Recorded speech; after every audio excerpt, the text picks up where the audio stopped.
கிச்சனில் வெந்தய குழம்பு எப்படி செய்கிறதுன்னு பார்க்கலாங்க. வாங்க. ஒரு கடாயை வச்சுக்கோங்க. எண்ணெயெல்லாம் எதுவும் சேர்த்த வேண்டாம். 1 டேபிள் ஸ்பூன் வெந்தயம் வறுத்துக்கலாங்க. லோ ஃப்ளேமில் வச்சுக்கோங்க. 1/2 டேபிள் ஸ்பூன் சீரகம், 3 வரமிளகா. லோ ஃப்ளேமில் பாருங்கள், ஒரு 1 நிமிஷம் நம்ம வறுத்துக்கிட்டோம். அதே கடாயில் 1 டேபிள் ஸ்பூன் கொத்தமல்லி. பாருங்க, கொத்தமல்லி நல்லா கலர் சேஞ்ச் ஆயிடுச்சு. இப்போ நீங்கள் அடுப்பு ஆஃப் பண்ணிவிட்டு இந்த 3மே நல்லா ஃபைன் பவுடராக அரைச்சி வச்சுக்கோங்க.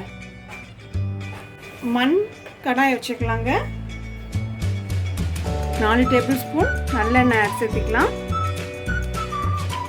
எண்ணெய் காஞ்சுன்னே கொஞ்சமாக கடுகு, கொஞ்சமாக உளுந்துங்க. நல்லா கொஞ்சம் வெடிக்கட்டும்.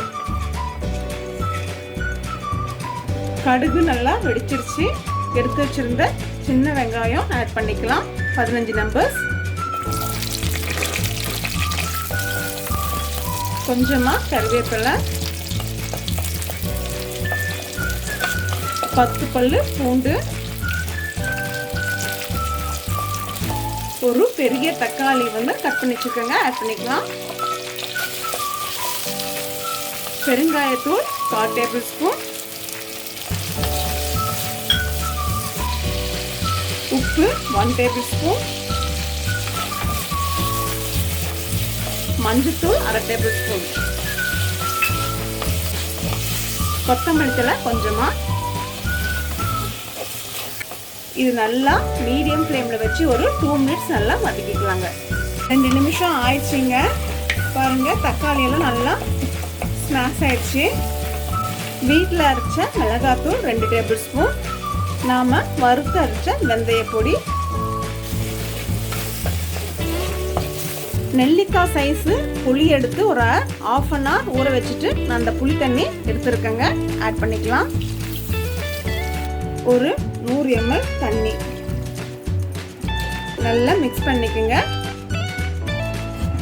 மீடியம் ஃப்ளேமில் ஒரு 7 மினிட்ஸ் கொதிக்கிட்டுங்க. கொதிச்சப்போ நம்ம பார்க்கலாம். உப்பு காரம்லாம் செக் பண்ணிக்கோங்க. செக் பண்ணிவிட்டு மீடியம் ஃப்ளேமில் வச்சு ஒரு 7 மினிட்ஸ் நம்ம குக் பண்ணலாங்க. குக் பண்ண அப்புறம் பார்க்கலாம். 7 நிமிஷம் ஆயிடுச்சு பாருங்க. நல்லா எண்ணெய் நல்லா மேலே பிரிஞ்சு வந்திருக்கு. குழம்பும் கெட்டி ஆயிடுச்சுங்க. அவ்வளோதாங்க, நம்மளோட வெந்தய குழம்பு ரெடி ஆயிடுச்சு. அடுப்பு ஆஃப் பண்ணிடுங்க. கொஞ்சமாக கொத்தமல்லி தழை போட்டுக்கலாம்.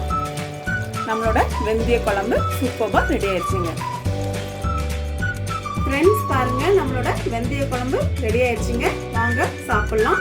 இது சூடான சாப்பாடில் பிசைஞ்சு சாப்பிட்டா சூப்பராக இருக்குங்க. நீங்களும் வீட்டில் ட்ரை பண்ணி பாருங்க. ட்ரை பண்ணி பார்த்துட்டு உங்களுக்கு இந்த ரெசிபி பிடிச்சிருந்தா இந்த வீடியோவை லைக் பண்ணுங்க. ஃப்ரெண்ட்ஸ் ஃபேமிலிக்கு இந்த வீடியோவை ஷேர் பண்ணுங்க. எங்கள் சேனலை சப்ஸ்கிரைப் பண்ணுங்க. தேங்க்யூ.